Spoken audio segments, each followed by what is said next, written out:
Hey people, how are we doing? Cheers. I planned on doing this bourbon talk tonight on Tuesday, not Wednesday. Tuesday, not Wednesday, because I'm traveling this weekend. But I had lost complete track of days. I am currently, as a professor, I buzzed my head. I've lost complete track of time, and it is. It's really hard, especially as everything has been going to absolute shit. And I was hoping that tonight would be sort of a cool down, sort of a little bit of a fun sort of a hangout, and then the right decided to just start putting their cards on the table. And so here we are. The beginning of June 2021, just a few months removed from a coup attempt at the Capitol of the United States of America. A lieutenant general and one of the former members of the Trump administration openly called for a Myanmar-style military coup. Then, of course, it was leaked today that Trump has been telling everybody that he expects to be back in office by August. And the thing about that is that that's not an accidental date. It's not just Trump in his Trumpian brain stew just throwing August out there. The August date has been floating around with the QAnon crowd, with the right-wing extremist, and it's obvious that Trump believes it, which means, obviously, that there are conversations about all of this. And this is what... we got a troll in here. Oh, we've been getting so many trolls lately. He's going in timeout. That's fun. I love that they call me a Democrat partisan. Like, I basically bend over backwards constantly to call it down the middle and talk about my problems with the Democratic Party, and they still can't conceive of of somebody operating outside of the two-party system. It blows their minds, the possibility that somebody might have a problem with politics as usual and can't operate within that spectrum. Anyway, so Trump has obviously been talking to those people, and these people have been having conversations. There are multiple conversations taking place in how all of this is coming together. And one of the things that I hate in this current climate is that nobody will actually get these puzzle pieces together, because people would much rather just stick their heads in the sand and just pretend that everything's fine. And I will say that there is a part of this current climate right now. Oh yeah, this is absolutely done with the semester, professional obligations put aside. All I got to do right now is live and write the book. That's it. And we're on to chapter 5.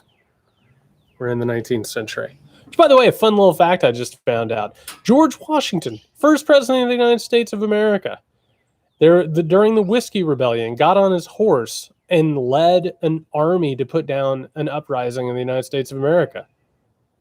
How about that? Why don't they teach that us and teach us that in history class? Like George Washington heading the Watermelon Army and going out and taking on Pennsylvanians. Crazy shit.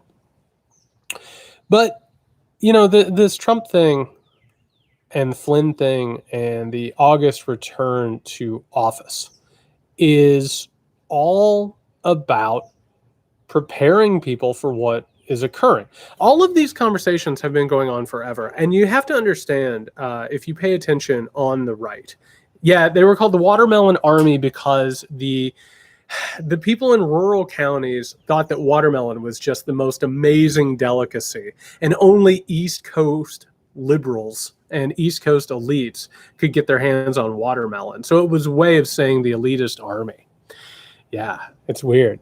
But yeah, so a lot of what's been going on, if you really pay attention to the far right, if you pay attention to how all of these things work, and I've been talking about this for a while, a lot of it starts within the fever dream swamps of the conspiracy theory cultures. We're talking about online forums, we're talking about social media, little groups that go off on this stuff. We're talking about people who analyze Q drops. We're talking about the people who use QAnon in order to forward their own agendas and in order to sow conspiracy theories and paranoia. That's where it starts. It used to be Alex Jones, but Alex Jones has kind of been circumvented with QAnon, and they don't go to Alex Jones the way that they used to. Alex Jones used to be the person to like throw this stuff into the ether, and then eventually Fox News would pick up on parts of it, or something like Breitbart. I haven't thought about Breitbart in a long time. Would get a hold of it and then mainstream it. This whole thing is just absolutely gestating in all of these far right arenas, and they are just creating this thing, and they're putting this myth out there. They're radicalizing unbelievable amounts of Republicans who don't want to believe that they could lose an election. They don't want to believe that there is a possibility that they're losing control. They don't want to believe that they are now in the minority in this country and they're part of a historically despised party. So something has to be wrong. Something has to have gone wrong, which means that obviously ballots are being shipped in from China. Obviously, Democrat, operatives and deep state operatives are overthrowing these elections. And so automatically, and I keep talking about this, and it isn't hard to understand. When you believe that the government can no longer be held accountable through elections, and you don't think that elections are free and fair anymore, and you don't think that there is any possibility that you can regain controls of levers of power through legitimate means, then chances are you're going to start talking about overthrowing the government. And that is what this QAnon deep state shit has been about for forever. This has all been about creating a scenario or an environment or a culture where the people who believe it are ready for it. Because if a coup comes, if what Flynn was talking about comes, if what Trump already started on January 6th, if that comes, well, of course it was necessary. What else are you going to do? You're going to allow the criminal pedophiles and Satanists to run the government? No, you have to take the government back. And in that case, you welcome the military as patriotic heroes. Now, I'm going to talk about this a little bit because what we're actually talking about is not a military coup. We're not actually talking about like the body of the military suddenly rising up and doing this thing, because that is not going to happen. This is a very different type of situation. But I'm telling you, the Flynn thing, the Trump thing, the things that I'm seeing on the far right, this summer is quite possibly a staging ground for a lot of these people. I think on one hand, they do believe that Arizona will be overturned. They think that Arizona will start a chain reaction where all of the key battleground states, we're talking about Georgia, Michigan, Wisconsin, Nevada, Pennsylvania, they think that all of those are just going to topple and the election will be handed over. And if it doesn't, and here's where you have to be able to put yourself in the mindset of these people. If Arizona doesn't turn, and if Arizona then doesn't turn all of the battleground states, well, that's proof right there that the entire system doesn't work. So then you go ahead and you either just start disenfranchising people, which is what the Republican Party is doing right now, or it's time to grab your gun. And that is the environment that is being created by these people. And it's being done systematically. It is happening rapidly, and it's gaining steam. And I'm sorry, I wanted all this shit to be over as much as anybody. I really, truly did. I do not want to be sitting here on a Tuesday night in the summer. It's a beautiful night. I've got good bourbon. I've got good company. I don't want to be sitting here talking about this shit. My God, I would love it if I could just like chill out and not have to worry about this dumb shit anymore. They can't come up with more popular policies because they've completely contradicted themselves into incoherence. They cannot create a political project because there's no political project to be had. They are held captive by hypercapitalism and white supremacy. There's literally nothing that they can do at this point politically outside of persecuting people and making sure to disenfranchise people. That's all. That's all. I understand it making people depressed. I understand it being frustrating. This is bullshit. We talked. I was talking about this in the chat before we started recording. We had Justin Gaw on the podcast today, and Justin was in the room when Flynn called for the coup.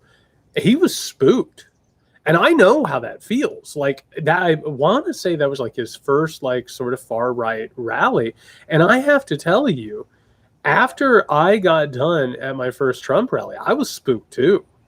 It was terrifying to think that this thing was building and gaining steam and that it could find purchase in the American body. That's terrifying. It absolutely is. But we also can't ignore it. And I can't believe this thing that is happening. And it's a social media phenomenon. And I will go ahead and say, I'm going to go ahead and start with the questions because this leads into it. Samantha says, I've been spending a lot of time thinking about the social media bans. What did they do besides make us feel safer? That is really important to ask because it took the far right activity and it removed us.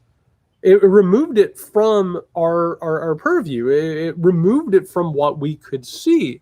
And that made it feel so much better. And it made it feel like, oh, maybe this was a social media problem. Well, it started as a social media problem, and social media profited off of it because they amplified it and they gained tons of users and they gained tons of revenue through using the far right bullshit. And then it leapt over the firewall and it just got into the body proper. So it doesn't matter if you take away their accounts now. They're already radicalized. They've already figured out ways to work around this shit, and they're going to continue to grow and have more influence. So taking away their social media accounts, like, yeah, they probably shouldn't be on there, but it also made people feel comfortable. It made people go on places like Twitter and they're like, Joe Biden's president of the United States, Donald Trump isn't. We don't have to hear from him anymore. That doesn't mean that things stop. And we have this problem in this country where if something's not happening on a screen, it's not happening. It's not occurring anymore because we have been trained to believe that this is all a spectacle. It's an entertainment to watch. And if it's not on my screen and if it's not trending, then it's not occurring. I'm sorry, this shit is occurring. This stuff is actually happening within the material body of American politics. And we keep trying to tell people about this. And that's another reason. It's one of the reasons I had Marc-Andre Argentino on the podcast. We look at this stuff.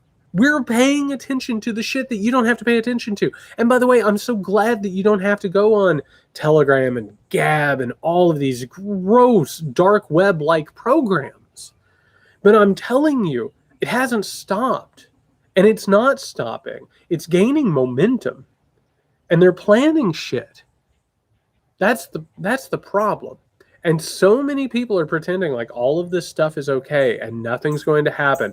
And you even hear the people say at this point, people who have been quarantined off from far right activity and think that this whole thing's over. They're like, don't talk about don't talk about Donald Trump anymore. Let's just pretend like that didn't happen.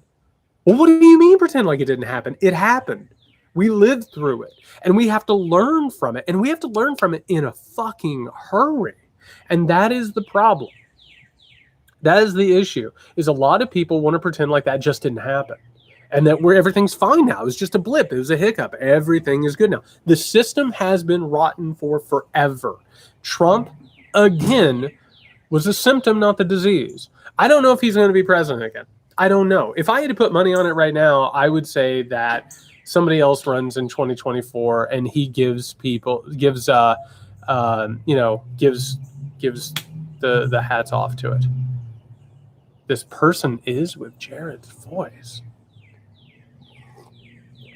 But yeah, I don't know if Trump is going to win again, but I have to tell you, he's already brought this stuff on. Bob, I'm going to answer that in a second because that's a huge thing. That's a big question, is how this would work without military support, because we've created a structure. Oh, it's the lack of classes. There we go. We're ready to go now. Now we're official. Those are dirty. Those need cleaned off. But yeah, it isn't just about Trump. And I understand that we just went through an absolute shit ton of trauma and abuse and gaslight, just awful stuff. And I wish like hell that we hadn't done it. And I wish like hell that we could chill out and have a couple of years without this stuff. But it's not going to stop. They have made sure that it's not going to stop, and it's only going to escalate. Okay, so to go along with Bob's question, I'm going to go ahead and throw this on here from Victor. Does Flynn really think he and his cohorts can overthrow the Biden administration government, whereas the January 6th attempt failed? This looks more like grandstanding and distraction from other things. Not that we shouldn't worry about this, but Flynn is incapable. It's not about Flynn. And it's not, so Flynn very well could end up being, Flynn could very well end up being the face of some sort of an action. I mean, within QAnon circles, you may not know this, but Flynn has been raised up to a Messiah type level. There are a ton of people who think that Mike Flynn was actually Q. He could end up being raised up to some sort of a leadership level. People have turned him into a hero. They've turned him into their own sort of resistance warrior. So I don't think that this is necessarily Flynn's activity. Flynn is much more of a salesperson. Flynn is much more of a guy who gets out there and sort of says this stuff and endorses it to a certain extent. I'm not worried about Flynn per se. I'm not worried about Mike Flynn being in a tank and, rolling down Pennsylvania Avenue. That's not my concern. The people that I'm worried about, let's go down a very, very quick list. Number one with a bullet, I'm worried about Eric Prince. Eric Prince has spent the last few years creating a secret, black, off-the-record intelligence military type situation. He's been surveilling leftists. He's been surveilling enemies of the government. God knows what he was given by the Trump administration or what kind of backing he's been given by right-wing millionaires and billionaires. On top of that, we've created a problem. And if you actually, and the cops are part of it too, absolutely. We've created a problem. And if you look back through history, one of the things that ends up happening, particularly in, Rome, is you have a situation where an empire grows to such an extent that they don't have enough troops anymore. They can't carry out the military based on volunteers anymore. So one of the things that they end up doing is they start employing more and more mercenaries. All right? The mercenary class in the United States of America has carried out the operations of the forever war. On one hand, it takes a lot of this shit off the books because then you just have operators. You don't have troops who are dying. It also allows them to sort of circumvent a lot of, regulations and norms and all that shit. We have, based on Eric Prince and other people like him, we have a system in this country of an off-the-books military. God knows what they could do. On top of that, we have an entire far-right, right-wing extremist, white supremacist, fascistic movement in this country. There are paramilitary groups. There are these militias. They have constantly been working on this stuff and working with each other and just putting together their knowledge and their energy. We even saw on January 6th, we even saw that they were on the same page and they were communicating. So all of a sudden you have a mercenary class, you have the extremists, then all of a sudden you start having a situation where within the military and in law enforcement, we know that they are run through with white supremacists and also, no, it's not a nicotine patch. No. I got a new tattoo. It's got the little guy on it. Little guy on it. You also have the military and law enforcement. And, what's that going to be? What would that look like? Well, the question is, we don't know.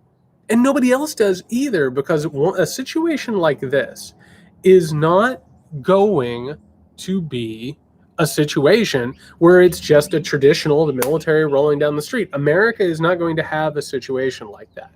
America, if something like this would go down, it'd be very much like January 6th.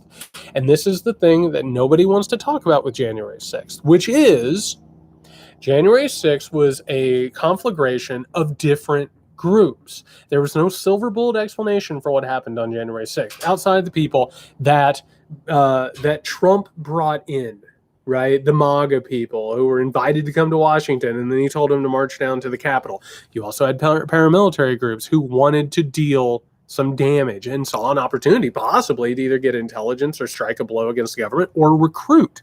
You also had a bunch of QAnon people who thought the storm was there. They were ready to go. So what you ended up seeing was this conflagration of people. And if you start looking at who was there on January 6th, everybody wants to pretend like it was a bunch of country bumpkins. That's not true. You had people flying in on private jets. You had military intelligence officers who were there. My whole point is this.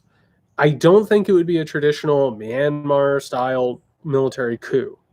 I think it would be much weirder and much larger and much more put together, like more patchwork is what this thing would actually end up looking like. Do I think it's going to happen? Not necessarily, but I'm telling you right now, it's a non-0% chance that it will happen. We just saw what happened on January 6th. Stop acting like this thing is completely off the rails crazy. It's not. They're on the same page. And if they don't get what they want, well, then they've already said what they're going to do. They've already said that they're willing to commit violence. They've already said they're willing to elect a fascist. They've already shown us that they're willing to overthrow democratic elections. It's a problem. It's a massive, massive, giant problem. And the first step to fixing it is understanding that there's a possibility. And also, by the way, I'm really glad that over here Tina brought up Netanyahu, because one of the things that is happening in this world is that we have far-right groups that are reacting to demographic and political changes and the fall of neoliberalism or hypercapitalism, whatever we want to call it. They see the potential for white supremacy and hypercapitalism to be in trouble. And the moment that they realize that they have an opening is when they'll start acting. There's a reason why they're all comparing notes. There's a reason why they're all talking to each other. And this isn't tinfoil hat shit. Even experts will tell you this is going on. Joe asked if there are paramilitary groups on the left side as well. There are some scattered anarchists here and there. There's always going to be some people here and there all over the political spectrum, but it doesn't even compare with the right. The right since the 1990s has had a massive shadow paramilitary complex within the United States. It's massive. Oh, it's so frustrating. So frustrating. Charlie. Why in the living hell isn't the media and everyone covering this shit? Shouldn't it be a ratings bonanza at the end of America? To really talk about this, to really get into this, and this is one of the reasons why you're not seeing a lot of this on TV. This is one of the reasons why, and by the way, I will tell you, and maybe you've noticed this on social media, there are some encouraging trends on social media right now. You have some people who are starting to admit what's going on. And I'm talking about right-wing folks, Republican folks. You're starting to see some real mainstream people start to talk about this. But there are problems. Yeah, we need a big drink first. To actually talk about what's going on in this country, you have to talk about the fact that this country is fundamentally broken and that it's been broken for a very long time and that it was raised up to be an icon of white supremacy and aristocratic control. Those things have to be acknowledged to understand what's actually happening. Otherwise, you're chasing shadows. You're trying to explain what's going on in the country via fairy tales. American exceptionalism is not compatible with this because American exceptionalism is a mythology. To actually understand what's going on in this country, you have to understand that it was founded by white supremacist aristocratic men. You have to. That is the first thing. And by the way, that's not even a controversial thing. That's 100% true. That's the actual history of the country. And you have to take a look at the history of America and realize that we've had multiple fascistic movements, anti-democratic movements. We've had multiple genocides. We've had so many crimes against the people. And when you realize that, you have to have a real, honest conversation. So a lot of the people in the media and a lot of politicians are not willing to have that conversation. The other part of it, they're profiting off of it. How are you going to have a conversation about how America is really fucked up and problematic when America is paying you 6 figures or more in order to go on TV and host a cable news segment? Some people do it because that's their marketing niche or they believe in it. I think there are good people in the media who want to talk about this stuff, but not everybody wants to. And I have to tell you, they really truly believe that there is... The Bulwark came out. I completely agree. I saw that today and I was like, thank God. They've been wrong about everything else in the world, but my God, thank God they finally came around and figured out what was going on. Man, I have to tell you, just to go ahead, because, I mean, this is my live stream. Man, has it been frustrating. I've been screaming about this for 5 years now. I've been yelling about this for 5 years. And a whole lot of us have too. And we've been telling you what's going to happen right up to January 6th and right up to now. Like, we've been yelling about it. And thank God, finally some people are starting to figure it out. But man, is it coming late in the game. Late in the game. Ross Hockman. Will President Biden actually come right out and condemn all of this craziness for what it is? Will the Democrats in Congress continue to be spineless and ineffective? With that question, Noel, do you think we can rely on the Democrats to protect us? They don't seem to be taking this seriously. I don't know. Because here's what actually needs to happen. What actually needs to happen is that leadership... Let me go ahead and grab this guy so we can get a little bit more light over here. What a rig. What a fine-tuned machine we have here at... There we go. At the Bourbon Talk studio, which is my back porch. They have to actually come out and call this a fascistic, anti-democratic movement. They had an opportunity recently with the January 6th Commission, with the Republican Party, obviously standing in the way of that, refusing to even discuss it. And I have to tell you, Marjorie Taylor Greene every single day gives them the opportunity to talk about what this is. They created the America First Party, which was talking about Anglo-Saxon culture and tradition. Like, every single day they have a new opportunity to call this the thing that it is. And they just don't. And a large part of it has to do with the fact that they are absolutely terrified of being called extremist, being called out of touch. The Democratic Party has chased after the Republican Party for decades now. Since the late 1980s, early 1990s, they have consistently tried to be the Republican light party. Even said so in so many words before. So in one way, they don't want to be branded as extremist or outside the mainstream or, whatever, fill in the blank. On the other hand, you have some Democrats who understand this thing and are actually coming out and saying what's going on. You have other Democrats who are probably having drinks with Republicans right now. And there's like, can you believe both sides of our party? It's just absolutely crazy because they're into politics as a game. And it's basically a country club to them. And that's the way that it's been. What will Biden do? I don't know. Biden is surprising sometimes. Like, coming out against white supremacy is a pretty shocking thing. Coming out at times and talking about systematic racism is shocking sometimes. And then there are other times where the time just passes him by. I can't guess what Joe Biden will do. But I will tell you this. If they wait until 2021 starts taking off and 2022 starts taking off, it's going to be too late. It's going to be absolutely too late. If they let all of this disenfranchising legislation go unanswered because they want to save the filibuster. Oh my God, you got to save the fucking white supremacist filibuster. You can't do it. They have to come out and call this thing what it is, because you can't dance around it anymore. You can't pretend like this isn't going on. And one of the things, and this is the important thing, if the Democratic Party would start coming out and actually calling this the anti-democratic fascistic movement that it is.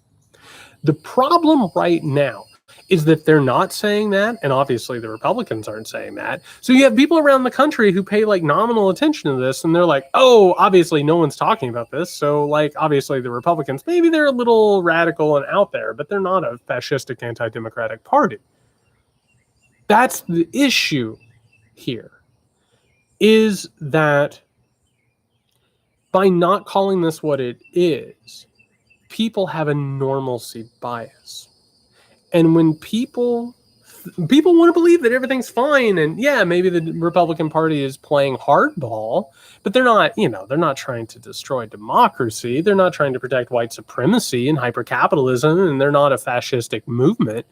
And so what ends up happening is that people who they feel a little concerned, but if you think about it, and I have this every now and then, so I live in this small college town, every now and then there will be like a sound, like I hear gunshots all the time, right?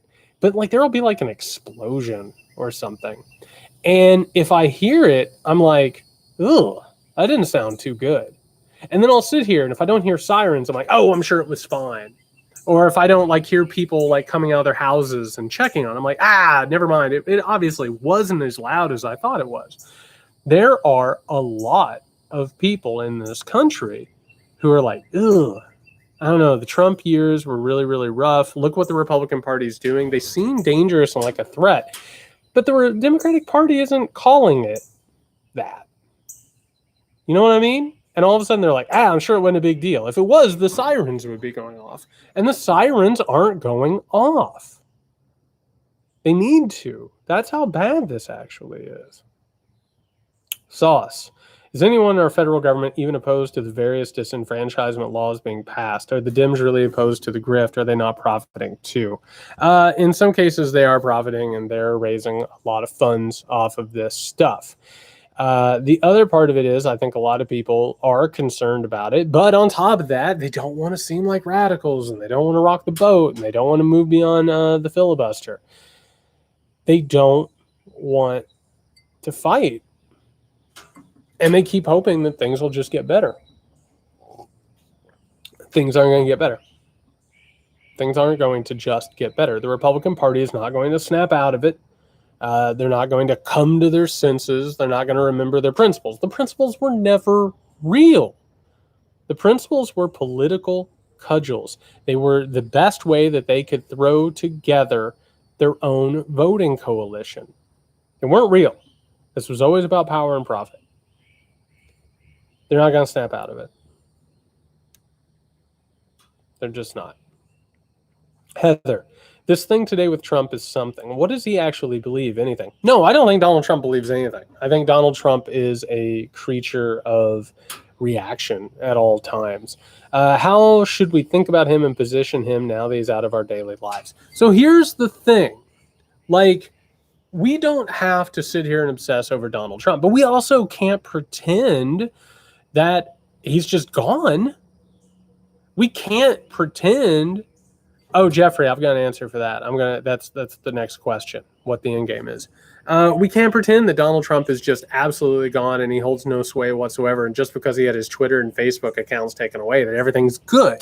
We still have to look at Donald Trump to understand what this party is up to and understand where they are moving and how they are behaving. Donald Trump was a symptom, not the disease. The problem here is that Donald Trump's behavior and the things that he says and the things that he does. This is one of the reasons why I got very good at predicting what the Republican Party was doing. He can't keep his damn mouth shut. He has no discipline whatsoever. He told everybody what was going on. So in a way, we can pay attention to Donald Trump because he spills the beans every time. And so if you pay attention to what Trump is saying or what Trump is doing, you get a really good insider's glimpse at what's happening within the GOP. Now, Jeffrey D says, what is, I assume this is the Republican Party, what is their end game? And here is the deal. And we were talking with Justin Glaw today on the Muck Creek podcast. And by the way, you should go listen to that episode. I thought that there was a lot of good information on there, and I thought we covered it in a way that the media is not interested whatsoever in covering it. Justin said something and again, he was very spooked, I thought. And he said, I basically had the understanding that if they don't win in the midterms, it's just going to get worse. And if it continues to get worse, it's just going to get worse until there's violence, until we give them what they want. What the Republican Party wants is, it's a couple of things. At best, they would love it if they could just go ahead and disenfranchise and fearmonger their way into winning elections. That'd be great. Then all of a sudden they could enforce orthodoxy through laws. They would love that. That would be the easiest possible thing. And in that environment, and here's a way, and here's something that I'm going to talk about more as my book project comes together. They want a hegemonic orthodoxy United States in which, and think about like 1920s, 30s, 40s, 50s into the early 60s, where people were so afraid of being ostracized or punished or fired or thrown in prison that they, like people of color, like stood in their place, right? They knew their role and they were grateful. Women stayed in the home and they were subservient because that's what was expected of them. Then you have, obviously the LGBTQ community. They weren't able to be themselves out in public or else they'd be fired or attacked and all those things. They want people to be afraid and not use their rights. That is the best case scenario for the Republican Party, is to go ahead and get political power and change. Oh, Victor, I'm going to answer that in a second here in just a second. If they can change culture to the point where they have power and that the people that they oppose and the people they want to oppress just naturally fall in line because of oppression and fear, that would be the best case scenario. But if that doesn't work, what they're going to do is they're going to use anti-democratic means to gain hold of power, and then they are going to use the tools of the minoritarian principles of the United States government. And this is important because these were put in place, and you have to remember this because it gets really complicated and it gets really bizarre and intertangled. When the founding fathers created this government, they did it so that white supremacist aristocratic men could have control over the majority. Now, you probably remember part of this because in school you were told about the tyranny of the majority and how this was meant to protect people. It wasn't meant to protect people. It was meant to protect the white supremacist slave-holding minority. So they have all of these tools and all of these levers in place within the United States government, the Electoral College, the original Senate, the original Supreme Court. They have all of these things put in place in order for the wealthy and the powerful to control everybody else because they didn't think that everybody else was capable of self-rule or government. So in order to reestablish that, they're either going to win elections by stealing elections or oppressing people, or they're going to have to use violence to oppress people. And they're willing to do that. That is what this whole coup shit is about. It's the threat in the back. If you don't give us what we want, go ahead and give us what we want and nobody gets hurt. If you refuse to give us the power that we deserve, which is what conservatism is all about. It's about strict hierarchies. It's about people recognizing rank and station. If you don't recognize your proper rank and station, which is, by the way, under the boot heel, if you don't recognize that, we'll smack you down. We'll beat you down until you get there. Now, Victor says, how does corporate America think disenfranchising millions will help them? It helps them completely. Corporate America, and actually we shouldn't even call it corporate America anymore. It's the corporate world. The corporate world is not interested in democracy. The corporate world is not interested in winning elections. They're post-political. They want to get beyond elections. They want to capture governments by paying off government officials and by getting their own people and their own persuasions to go ahead and gain control, which is what they've largely done over the past 50 years, they have reestablished that entire system, and they have completely taken over our political conversation, our political discourse, and our political machinery. And by the way, that is not just Republican, that's also Democrat. That is what corporate America has done. Corporate America cannot survive in a democratic America, because if there is an actual democratic America, we're going to tax them. We're going to make sure that the laws don't exist strictly to profit the wealthy and the powerful. And this goes in cycles. And you'll see in America these aristocratic cycles where these aristocrats and the powerful and the wealthy either dominate the government or then they lose control to populist movements. So yeah, they want to disenfranchise people. They want to either create a society where everybody that you can elect will be in their pocket, or you're so afraid to vote that you don't vote.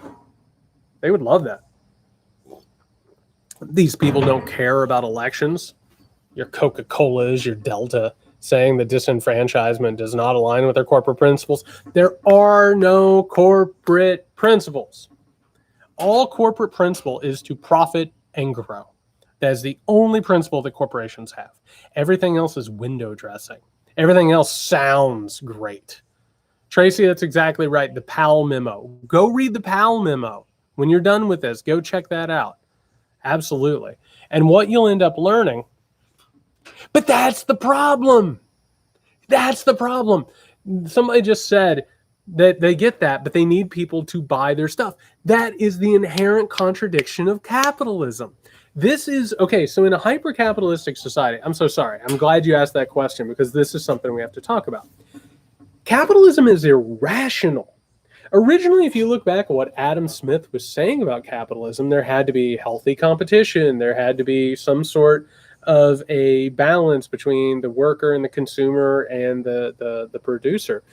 Well, that's not how capitalism works.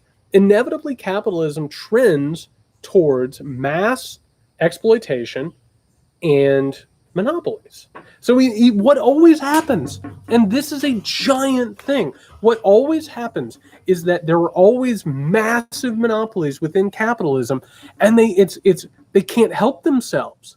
They go into the lake or the pond and they just take out all the fish, and then they look around, they're like, shit, there ain't no fish left. And all of a sudden, you got to bail them out. All of a sudden, you have an economy that just crashes. It overheats to the point where it doesn't work anymore because these people can't help themselves. It's absolutely impossible. The inherent contradiction of capitalism is just obvious. And the way that they're going to fix it, and this is where we're going, and this is the thing that I've been screaming about over the last few months, what they're going to end up doing is they're going to create company towns. They're going to create towns where basically you go and you work for Google and you get paid in Google bucks and you buy Google groceries, and that's your entire life until they throw you out of the compound and then you're homeless and you die. Or they're going to create a neo-feudalistic state. The clock is being turned backwards. Everyone thinks that the clock is going forward. But as Benito Mussolini told us, and we should have listened to him. This is actually a really important thing that Benito Mussolini wrote in the Fascist Manifesto. Benito Mussolini said, everybody thinks that time is always moving forward and everything is always progressing, and they don't understand that if we want it bad enough, we can rewind time. We can move it back. Yeah, right now we're in a liberal, democratic, globalist, hyper-capitalistic society. But guess what? All it takes is a little bit of elbow grease and a willingness to crack some skulls, and we're back in feudalism. We're back with kings and queens and monarchs and lords and barons. That's true. It's 100% true. And that's it. They're 100% stateless actors. They have grown beyond the state. Hairball. It's over, isn't it? No, it's not over. No, we're going to kick their asses. Like, we really are. I have to tell you. And before I say what I'm getting ready to say, if you're watching this, I don't know, maybe one of your friends forwarded it. Maybe one of your relatives forwarded it. So maybe you don't know who I am. But for those who know me and listen to me, you know that I'm not a pie in the sky guy by any stretch of the imagination. Oh yeah, we're going to talk about Zyklone B. Yeah, we're going to talk about that, Olivia. Don't worry about that. That has to be talked about. I'm not a pie in the sky guy. I'm not an unwarranted optimistic guy. I call it like I see it. And yeah, it can sound pretty rough and it can sound pretty pessimistic at times. I want you to hear this. I think we're going to win. I truly, honestly do. I look at history. I look at populist movements. I look at uprisings. I look at all of that. I actually think we're going to win this thing. I think we're going to stave off neo-fascism. I think we're going to stave off neo-feudalism. But it's going to take some work. And people need to wake up. They need to realize what's going on. But no, I don't think it's over. I think we're going to win this thing. And I think we're going to reach a point of crisis where we're not going to be able to deny this thing anymore, where we're not going to be able to pretend like it doesn't exist anymore.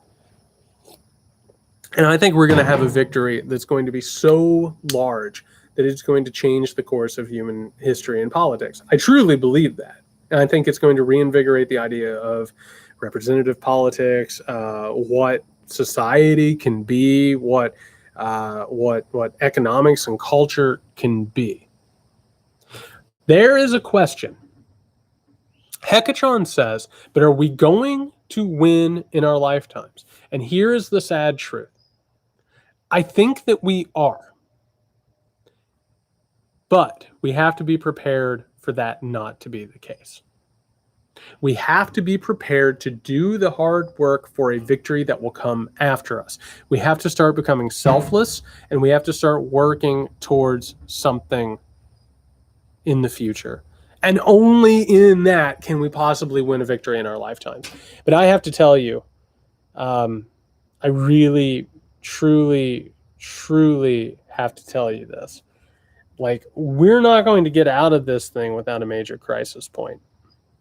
And I'm talking about an economic crash. I'm talking about a world war type situation. I'm talking about massive coup attempts, possible uprisings. I mean, we've already seen the beginnings of it. But I have to, and climate change, absolutely. We're in for a ride. We were born in interesting times. But I think we're going to win. I think we're going to win. No, Trump wasn't our crisis. Trump was a herald of the crisis. He was a precursor to the crisis, unfortunately. ATM McGowan, earlier you advised people to get educated, get prepared for the possibility and inevitability of living through a coup or an attempted coup. I'd be really interested in hearing to expand on that thought a bit. What sort of preparation? Multiple things. One of the things that we have to do is we have to learn real history. We have to understand what has happened in the past. That way we can learn from it, and that way we can be prepared for what we see that is analogous to things from the past. That's a massive thing. We have to get educated because we have been largely indoctrinated in an American exceptional mythology. And that's why people look around, they're like, how the hell could this possibly happen? We're the United States of America. Well, you have to wake up and you have to realize that that's a mythology. That's not real. So we have to learn actual history. That way we can be prepared. That way we can win the war of the mind. That way we can win the war of history. Those are massive, massive, massive things that we have to do. We have to also start organizing, and I've said this before, we have to come into a common reality. So much of what is going on right now is based on trying to tell us that we're wrong and that our instincts aren't right. We're being hyperbolic. We're overreacting. We have to get to the point where we can talk to other people. That's like right now. We got about 250 people here right now who are talking about actual history, actual politics, what's actually going on in this country. That creates a common reality where we understand what exactly is going on. We're not being gaslit. We're not being lied to. We're not having alternate realities sold to us and impressed upon us. We have to take this message out of here. What I'm doing right now is I'm streaming on a social media platform on YouTube, and I'm so glad that you are here. I cannot tell you how much strength and energy and inspiration and hope I gain from these. You have to go tell people what's going on. You have to tell your relatives. You have to tell your friends. You have to tell the people you're around, because they right now are operating under false, dangerous auspices, and they know it. Deep down internally, the tuning fork of the soul knows that this isn't right. The tuning fork of the soul knows how messed up this moment is and how bad our politics and our culture are. It's demoralizing, it's demeaning, it's inhuman, it's cruel, it's anti-democratic, and it's fascistic. We got to start talking to people. We got to start forming an actual, common, objective reality. This is a big thing. It's not enough to like things on Twitter. It's not enough to retweet them. It's not enough to post a meme. We have to create reality out in the world. And it feels hopeless on social media on purpose. Social media is a jar you get to scream in, and then you put a lid on it and nothing happens. And occasionally you get a digital readout that tells you, oh, you did really good on that scream. Well done. Maybe now you'll have some economic incentives to continue screaming into the jar. We have to start talking to other people. We have to start forming solidarity. We have to form relationships. We have to build communities. Talk to people. The tuning fork of the soul lets them know that this is not okay.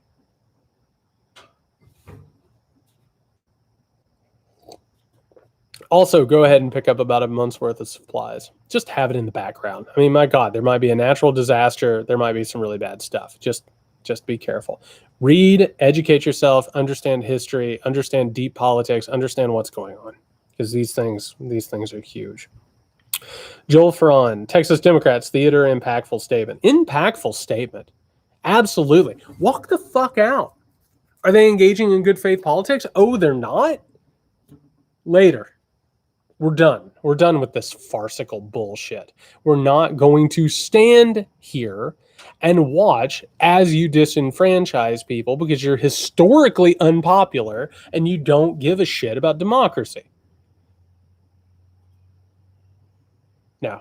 That was a big thing the Texas Democrats did, and they showed guts. They showed absolute guts. And the Texas Democrats have done that for a long time. This ain't the first time that they've walked out. They've left the state before. They're not afraid to put their shit on the line. Oh, absolutely. There are going to be giant college football games. They're already big sporting events. We got to pretend like this pandemic is all over. And if you read the experts, there's probably a third wave coming. And it's so frustrating because everybody wants to be done. I get it. I'm exhausted. I'm so exhausted by all this shit. And it's not going to just go away. Earl Browder, there are not massive demonstrations all over Texas right now against the racist voting rights restrictions. I really fear that the American experiment is failing. Democrats on vacation while representative democracy is slipping away before our eyes. Does class interest in defending democracy? Thoughts? That's a big part of that. You definitely have a lot of people who, the class solidarity is up at the top. They don't care what's happening to people. They don't care where the suffering is happening. We should have massive demonstrations right now. I'm sorry, every time the Republicans try and push this thing, there should be a massive demonstration. It's really frustrating. Is Evanescence still out there on the road? Is Evanescence still touring? That's old school thing. I know all the 90s, early 2000 things are coming back. Is Evanescence coming back? Man, back in the day when I was small towning it, Evanescence, that was a happening thing. I remember, I was thinking about this the other day. I remember I was in junior high, and we got pulled into the multi-purpose room, and the librarian in there, she put on a Marilyn Manson video, and was just like, that is the Antichrist right there. That's the end of the world. I'll never forget that.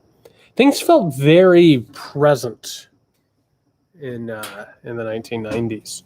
Things felt very, very, very present, and also far away. Interesting to think about that. People feign shock. Okay, maybe we. Oh no, we got 4 more questions. I don't think we're going to finish this by the hour mark, so we'll probably go a little bit over here, which is fine. Paul, I heard you say somewhere that fascists and corporatists are natural allies. Can you talk about how that works? Absolutely. So, and this is a natural cycle. This is what happens throughout human history when the economic elite are in trouble. And it always happens because they push too much. We talk about that all the time. They push too much. They want too much. And so they push and they push and they push until they leave people with nothing. And then inevitably the people get pissed off and they rise up. And when the people rise up, the wealthy elite always rely on someone to protect them. That can either be a militia, that can be hired mercenaries, and that can be knights. That's one of the purposes that knights served back in the medieval feudalist days, which is something we don't really talk about. But eventually what ends up happening, particularly in the 20th century, is as the left rises up and starts to form into a coherent unit, almost always corporatists and the wealthy elite will start to form alliances with the fascists. And the fascists will clash against the leftists, the socialists, the communists, the social democrats, whatever you want to call it, reformers. And they will go out and they will crack their skulls. And that's great for the corporatist because the corporatists have to rely on some means of physical oppression or violence. Most of the time, they would much prefer it to be the police. They would much prefer it to be a hired police force that can do it under the auspice of authority. Now, one of the things that we're going to see in the next few years is private police. And we're already seeing that with some of these apps and some of these groups. And that's actually going back to what we were talking about. It's going to start rolling back time. And we're going to roll back to the time right before public police. And so one of the things that you're going to end up seeing is private police forces that are going to be in the thrall of them. Plus, you're also going to see fascists that are going to be in league with the corporatists. And so what ends up happening is that corporatists and the fascists, they end up coming together. And law enforcement is one of the terminals that makes that possible. Because law enforcement ends up siding most of the time with fascists because they think that liberals and leftists, they think that those people are the dangers. They think those are the people who are going to overthrow society and the economic order. So all of a sudden you have the corporatists, the law enforcement, and the fascists who are all acting in tandem. The question then, oh yeah, fuck knights. Knights were terrible. Knights were terrible. So the question then is once that formation comes through, can you put the fascism back in the bottle? You never can. You can't put fascism back on the chain. Fascism always grows into something larger, and then it takes over the corporate state, and it takes over the wealthy elite, and they continue working in tandem. And suddenly you have a fascistic corporate state. That's possibly what some of these people are looking towards, is they're looking towards an exploitive state that uses violence as a means of oppression. That's where a lot of this is going. And speaking of fascists and Nazis, people feign shock. Arizona is bringing back Zyklon B and refurbishing their gas chamber. The prison in question happens to be in Paul Gosar's district. He's an open neo-Nazi. Timothy Snyder's repeatedly warned the industrial prison complex would be used as a training ground. This sounds like that. Yeah, it absolutely does. It is, it's a slap in the face. And we're seeing that with firing squads, too. And so one of the things that we're watching right now, and we've seen it happening over the past couple of years, we're watching people like, refugees be forcibly sterilized. Now, all of a sudden, we're seeing people gassed. We're watching the right continue to use rhetoric that dehumanizes people and calls people terrorists and terrorist sympathizers and says they're enemies of the state and they're parts of armies that are trying to destroy the country. What always ends up happening, and this is one of the things I'm learning and writing in the book that I'm doing right now, is when these people get in power, they enforce orthodoxy through violence. If they cannot warp your brain and terrify you enough in order to fall in line, they'll kill you. That's always what happens. They will kill you. The first thing they'll try is they'll try and be nice. The next thing is they'll intimidate you, and then they'll literally kill you. Getting up to an hour. 5, 4, 3, 2, 1. Cheers. Let's get a little bit more. We got 2 questions, and we'll finish this off. I'm glad you all came out on a Tuesday night. Again, I thought it was a Wednesday for a hot minute. It is not Wednesday. I'm all messed up because I got some travel this week, and that's always weird. So unfortunately, I won't be here on Sunday. But this has been a good time. These have been good questions, good conversation. Again, I'm hopeful. Like I keep saying, spread the word. Tell people. Tell the people you care about. Tell your family, tell your friends, tell the people around you. It doesn't have to be alarmist. Just tell them what's going on. Tell them what's going on. And spread the word on this thing, because we can't hold it in ourselves. There's no magic tweet that's going to fix it. There's no vote that's going to make it completely better. We have to start changing reality outside of the screen. If you want to share the videos, share the videos. Give people my email. I don't care. I'm at jysexton@gmail.com. Send them to me. I'm happy to talk to them. More than happy to do so. But spread the word. We have to get word out about what's actually going on. What is going on is that our economic and political systems are failing, and because they are failing, it is leading to radicalization, and far-right fascism is growing every single day. That's what's going on right now. In reality, is being completely weaponized in order to radicalize people. Well, that's the thing, is that people who support Trump, I totally understand Nevin saying it's hard to tell supporting family this. A lot of the time, it's really, really hard to talk to them because we're talking in the two-party terms. They're supporting Trump, and so as a result, they hate Biden, they hate Hillary Clinton or whatever. But when we start actually talking about actual history and how this stuff has worked, all of a sudden we abandon this stuff. And when we abandon this stuff, we can start working towards actual coherence. Oh, it says dignitas, dignity, human worth. It's from the time period where people started rejecting the idea that human beings are disgusting and unworthy and wretched creatures. That's what's going on. All right, we got 2 last questions. Carl C. I'm not overreacting by really feeling like this hacking shit is disturbing, right? This hacking stuff is crazy, and nobody wants to talk about it. Nobody wants to actually have the conversation about the fact that the internet has made nations and borders completely inconsequential, but also has went ahead and made these major industries vulnerable. It's made it to where like the entire beef industry can be completely toppled in a day. It messed with our energy infrastructure, and it's not going to stop. And if you think about like how all these crises can be dealt with, and the fact that like we've had foreign actors who have had like unmitigated access to like our energy grids, holy shit, it's really, really bad. We need to fix this. This is one of the things that we need to spend money on. And if the people actually care about national security, that's a place to actually have a conversation about moving some money. And also, I don't know, throw some money at human projects and quit worrying about military oppression. I don't know, call me crazy. Cindy, okay, last question. What the hell is going on at the DOJ? Do they think everyone should give the Trump years a pass?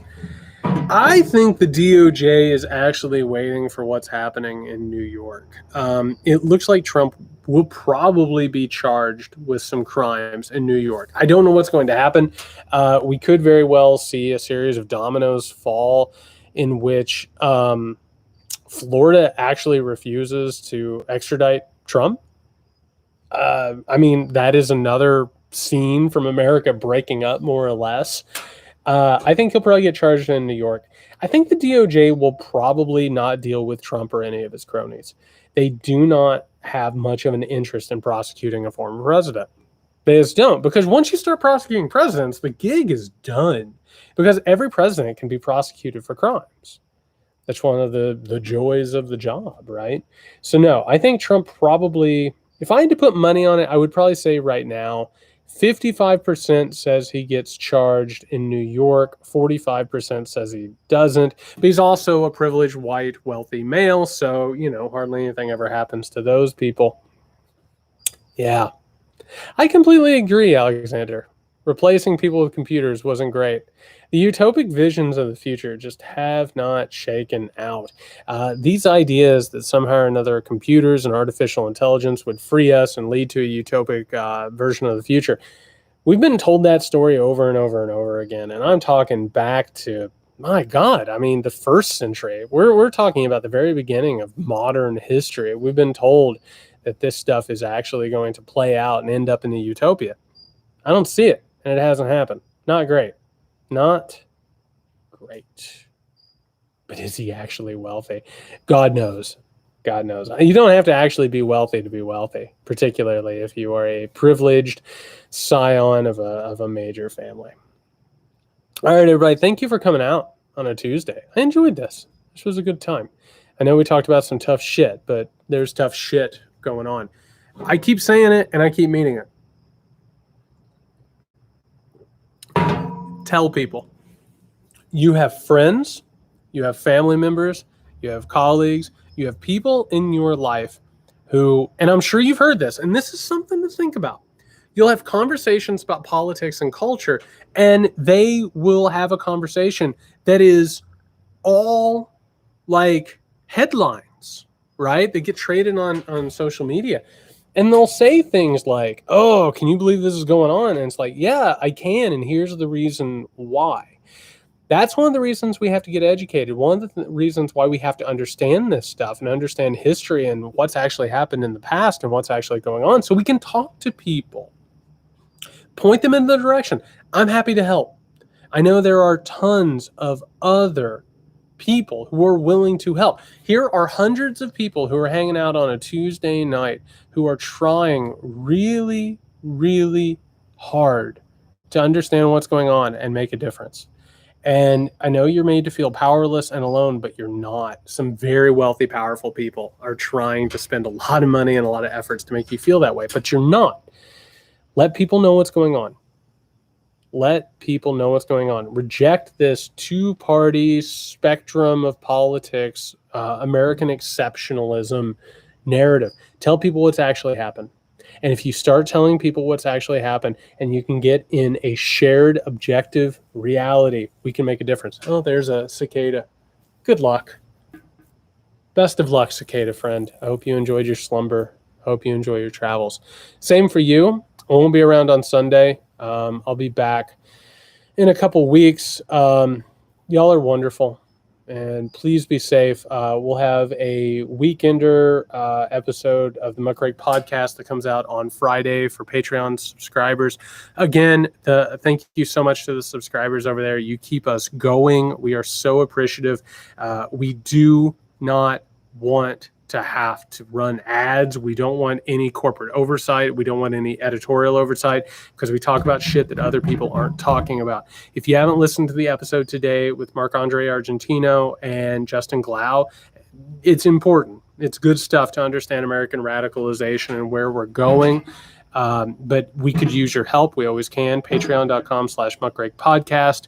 I have a Substack, JaredYatesSexton.substack.com, which I appreciate it. I appreciate you all so much. You give me energy and hope and inspiration. I hope you have a wonderful week. Let's be safe. Let's win this thing. Yeah? Let's win. Cheers. It's beating back fascism. Cheers. Be safe, everyone.